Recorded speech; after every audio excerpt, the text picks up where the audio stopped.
வணக்கம் நண்பர்களே.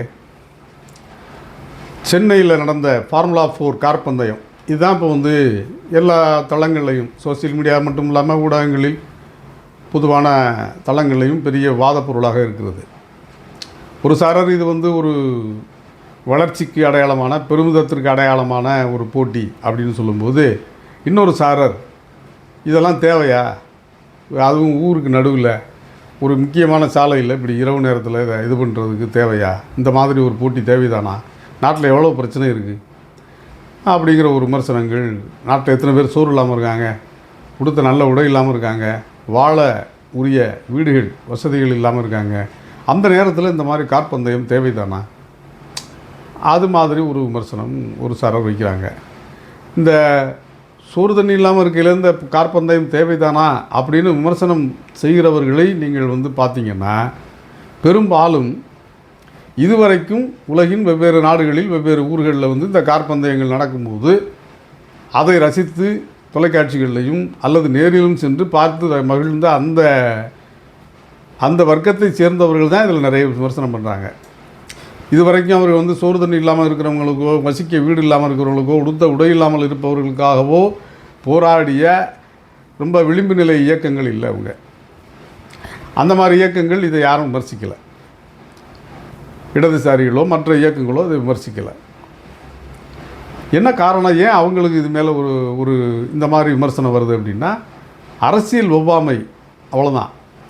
ஒரு விதமான அரசியல் ஒவ்வாமையில் திராவிட முன்னேற்ற கழகத்தின் அரசு இதை நடத்துது அப்படிங்கிற ஒரே காரணத்திற்காக இதை விமர்சிக்கிறாங்க. அந்த மாதிரி ஒரு செக்டார், ஒரு செக்ஷன். சரி, இது உண்மையிலேயே இது தேவையில்லாத வேலைதானா, வீணான ஒரு செயலா? நாட்டில் பல பிரச்சனைகள் இருக்கும்போது ஒரு காற்பந்தயங்கிறது இவ்வளோ முக்கியத்துவம் கொடுத்து நடத்த வேண்டியது அவசியம்தானா? இந்த கேள்விகள் நம்ம மாதிரி ஒரு காமன் மேனுக்கு, இப்போ நம்மலாம் இந்த ஸ்போர்ட்ஸ்லேயோ காற்பந்தயத்துலேயோ பெரிய நிபுணத்துவம் வாய்ந்தவர்கள் இல்லை, இருந்தாலும் அதிகமாக பேசப்படுகிறது இல்லையா, அதனால் இது என்னன்னு பார்க்க வேண்டியிருக்கு. அப்போ அது மாதிரி யோசிக்கும் போது தேவையில்லை தானோ, இது எதுக்கு அப்படிங்கிற மாதிரியான கேள்வி ஒரு காமன் மேனுக்கு, ஒரு பொதுவான மனிதர்களுக்கு அந்த உள்ளத்தில் அந்த கேள்விகள் எழக்கூடிய வாய்ப்பு இருக்குது. அப்போ அப்படி பார்க்கும்போது இப்போ அப்துல் கலாம் அவர்களை நாம் பெரிய அளவில் கொண்டாடுறோம். இளைஞர்களுக்கான ஐக்கானாக, அவருக்கான அடையாளமாக, ஒரு முன்னேற்றத்திற்கான ஒரு குறியீடாக அவரை நம்ம மாணவர்கள் மத்தியில் எல்லோரும் காட்டுறாங்க. கல்வித்துறையில் அவர் முக்கியமாக எல்லா கல்லூரிகள்லேயும் அப்துல் கலாம் அவர்களை பற்றிய ஒரு வகுப்புகள், பேச்சுகள், உரைகள், கருத்தரங்குகள், மாணவர்களை ஊக்குவிப்பதற்கான அந்த மாதிரியான நிகழ்ச்சிகளில் பூரா அப்துல் கலாம் பற்றி நிறைய பேசுகிறார்கள். அப்துல் கலாம் படத்தை ஊருக்கு அவருடைய பிறந்தநாள் அல்லது மறைவு நாள், நினைவு தினம், இப்படி நாட்களில் அவருடைய படங்களை வைத்து கிராமங்கள்லையும், சின்ன குக்கிராமங்களில் கூட சில சந்தி வச்சு அவர் படத்தை வச்சு வழிபடுறாங்க, பூ போடுறாங்க. சரி, இந்த அப்துல் கலாம் எதற்காக இவ்வளவு போற்றப்படுகிறார்? அவர் செய்த சாதனை என்ன? முக்கியமான கேள்வி இல்லையா? அவர் ஒரு அணு விஞ்ஞானி. பொக்ரான் சோதனையை வெற்றிகரமாக நடத்தியவர். அதன் மூலமாக உலகத்தின் வல்லரசு நாடுகளை சற்று அப்படி கொஞ்சம் பார்த்து, இந்தியாவை பார்த்து தயங்க வைத்தவர், பயப்பட வைத்தவர். சரி, இந்தியாவிட்ட நம்ம ரொம்பவும் மோதக்கூடாது, கொஞ்சம் கவனமாக தான் இருக்கணும் அப்படின்னு ஒரு தயக்கத்தை ஏற்படுத்தியவர்.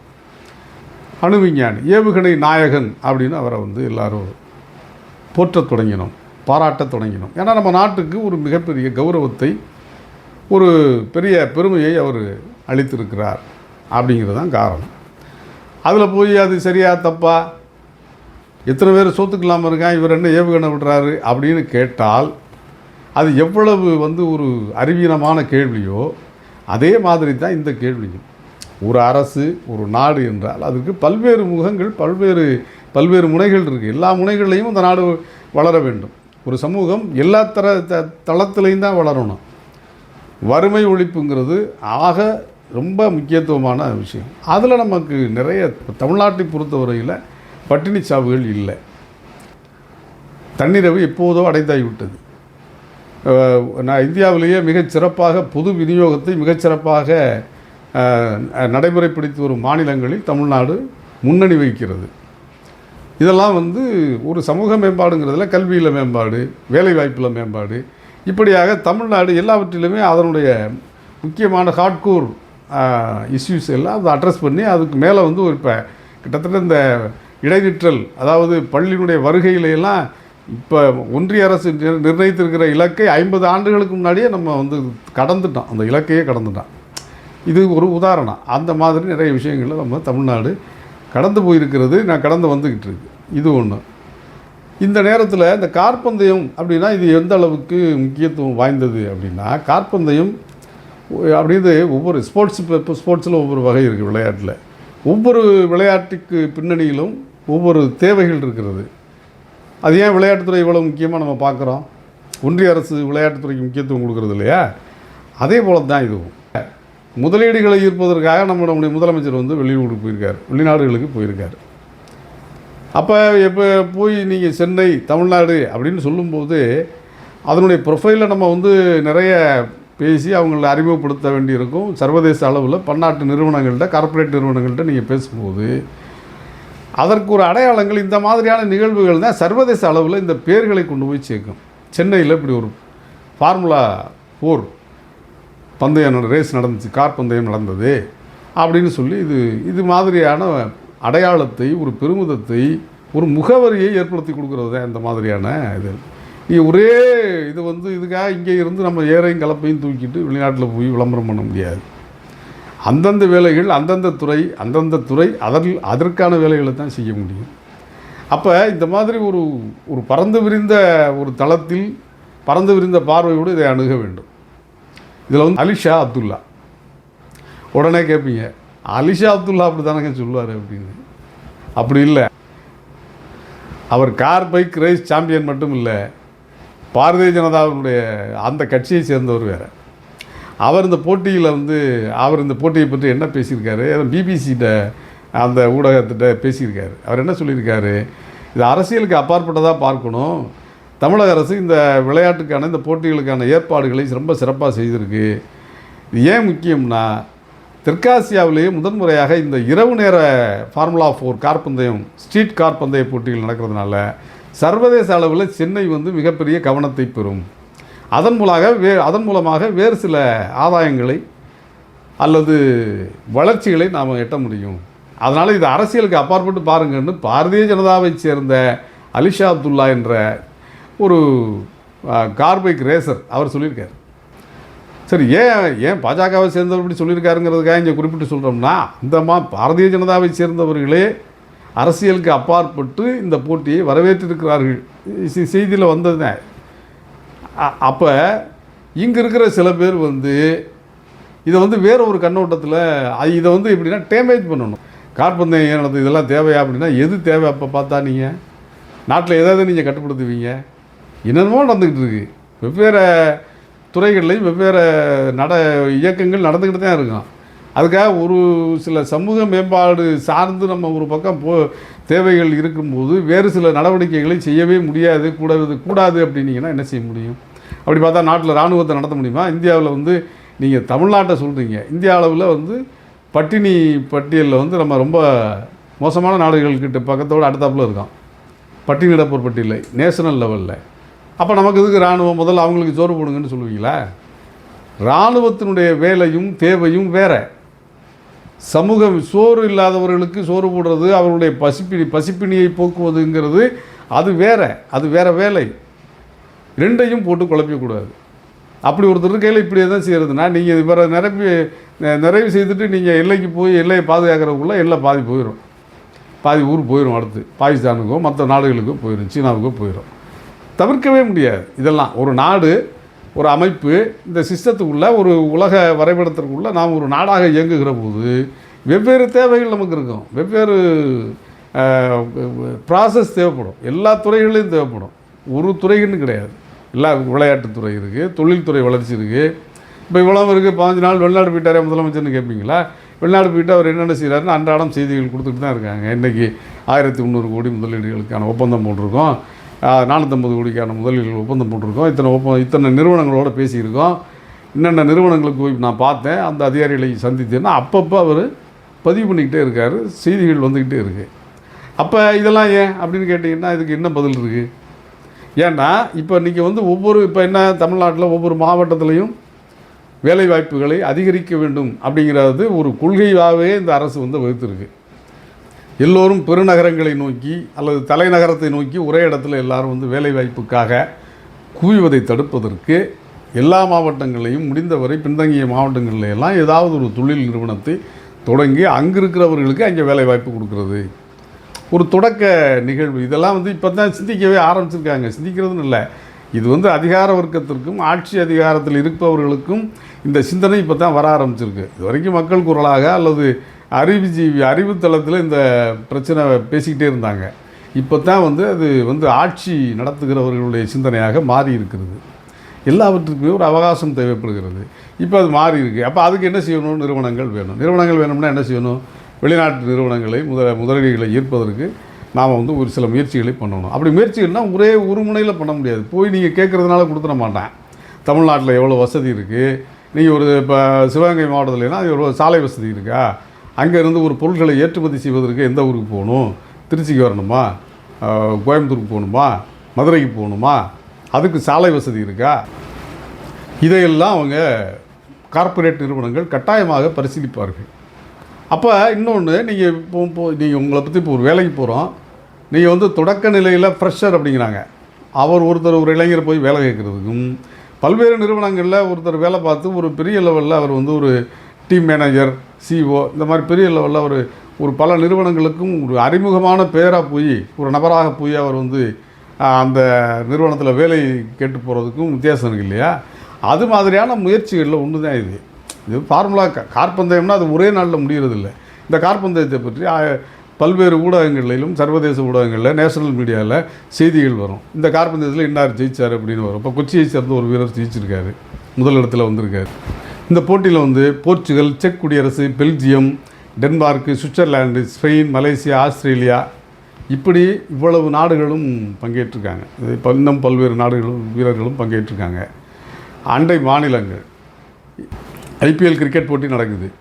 ஐபிஎல் கிரிக்கெட் போட்டி எதுக்கு தேவை, இதெல்லாம் தேவையான்னு நம்ம எப்பாவது கேட்டிருக்காங்களா யாராவது? ஊருக்கு மத்தியில் தான் நடக்குது. இப்போ அந்த ஸ்டேடியத்தில் தான் நடக்குது, சேப்பாக்கம் ஸ்டேடியத்தில் நிறைய நடக்குது. அப்போ அது யாரும் தேவை, இதெல்லாம் தேவையாங்க? ரோட்டை சுற்றி ஸ்டேடியத்தை சுற்றி கூட்டம் கூட்டமாக வர்றாங்க, பெரும் பிரச்சனையாக இருக்குதுன்னு யாராவது சொல்கிறாங்களே?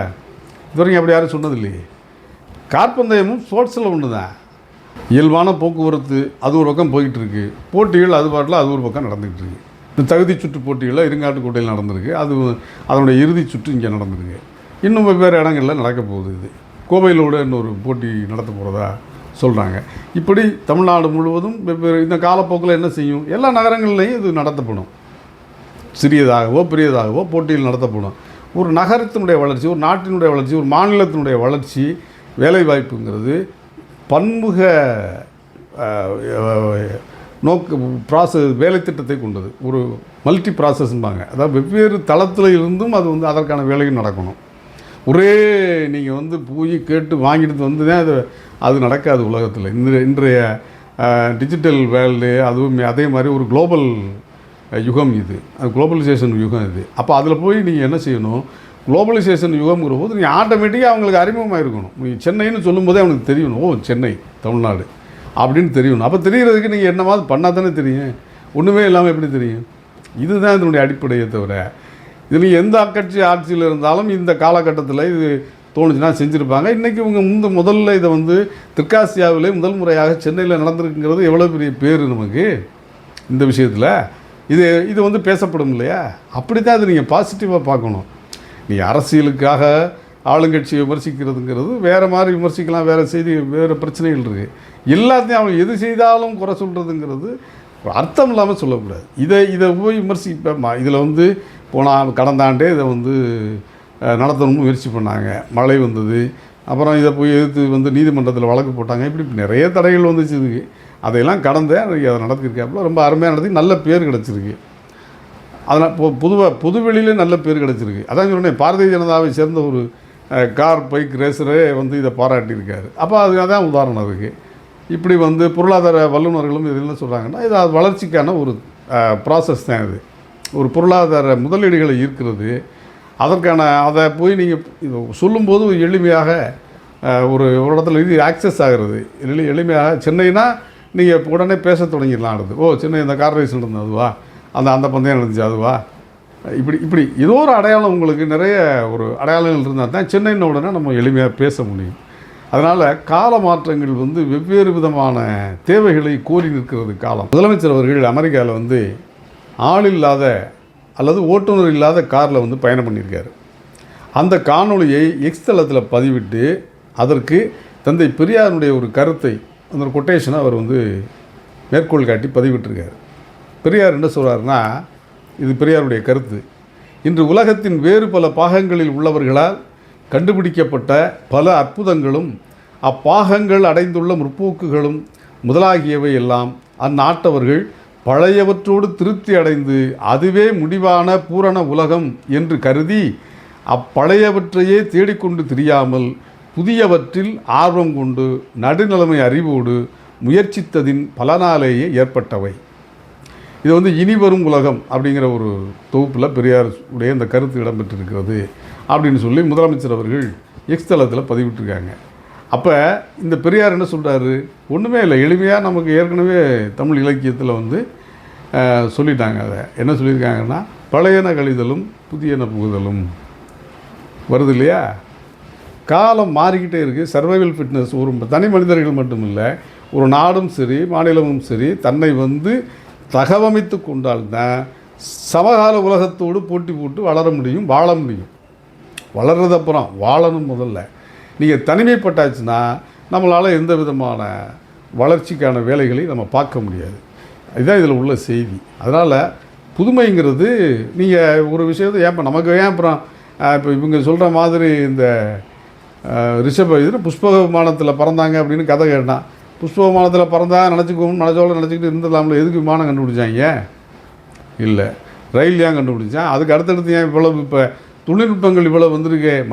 மனிதனுடைய தேவை தானே அந்த கண்டுபிடிப்புகளுக்கெல்லாம் தாய்.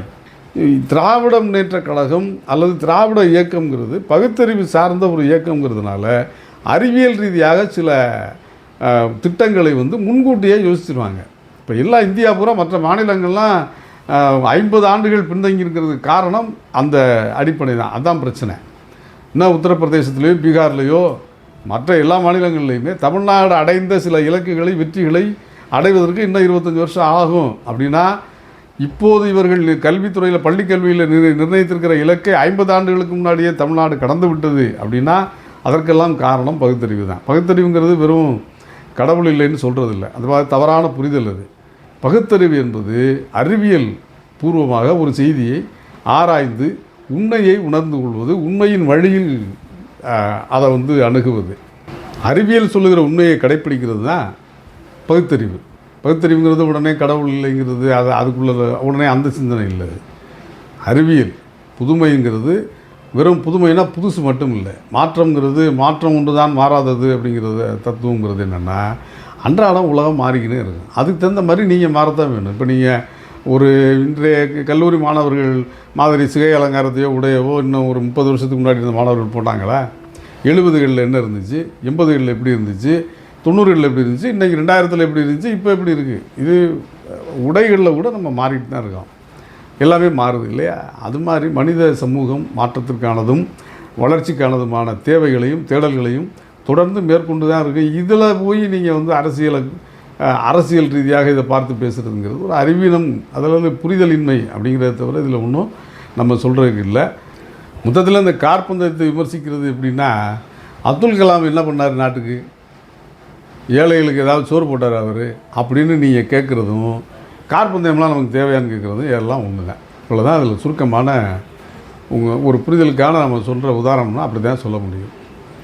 அதனால் எது எல்லாமே தேவை தான் ஒரு நாட்டினுடைய வளர்ச்சிக்கு, சமூகத்தினுடைய வளர்ச்சிக்கு. எல்லா துறையிலையும் அந்த துறை சார்ந்த முன்னேற்றங்கிறது தேவை தான். அந்த வகையில் காற்பந்தயம் அது ஒரு விதமான ஒரு சர்வதேச அளவில் நமக்கு ஒரு அடையாளத்தையும் பெருமிதத்தையும் அறிமுகத்தையும் தரக்கூடிய ஒரு நிகழ்வு. அது அதற்கான முயற்சி முன்னெடுப்பு அப்படிங்கிறது தான். அதை பற்றி நான் அப்படி தான் நம்ம புரிஞ்சுக்கணுமே தவிர இது எதுக்குன்னு எல்லாத்தையும் நம்ம கேள்வி எடுக்கிட்டே இருக்க முடியாது. அதற்கு காலம் நம்மை அனுமதிக்காது.